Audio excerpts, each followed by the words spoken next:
అత్యధిక ఆదాయం ఉన్న రాష్ట్రం తెలంగాణ రాష్ట్రం. ఆదాయాన్ని సమకూర్చుకోవడంలో అపారమైనటువంటి అనుభవం ఉన్నటువంటి కాంగ్రెస్ పార్టీకి ఇది పెద్ద సమస్య కాదు.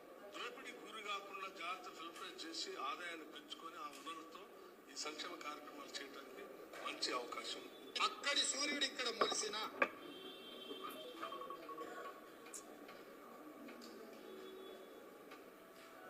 4,000 రూపాయల పెన్షన్ ఇచ్చి తీర్థము. రాష్ట్ర ఆదాయము పెరిగింది. పెరిగిన ఆదాయాన్ని మేము దోసుకోకుండా, మేము దోపిడీకి పాల్పడకుండా పేదలకు పంచి పెడతాము. ఎలా అమలు చేయాలో మాకు తెలుసు. మీకు ఏదైనా అనుమానం ఉంటే బహిరంగ చర్చ పెట్టండి.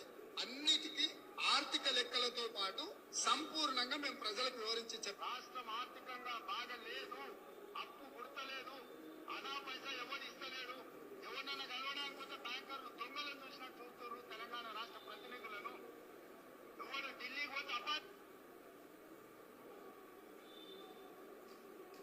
విన్నారు కదా బ్రదర్,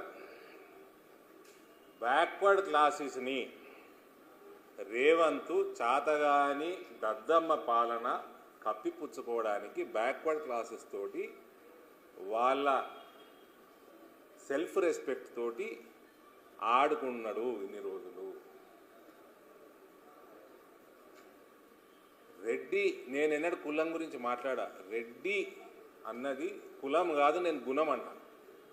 గ్రామ పంచాయత్ స్థాయికి వెళ్ళి రాష్ట్రాలు నడిపేదాకా, సొసైటీలు నడిపేదాకా సోషల్ రిఫార్మ్స్ కానీ సోషల్ వర్క్ కానీ అన్నిట్లో ముందుండే కులం అది. దిశానిర్దేశం చేయగలిగిన కులము సమాజానికి.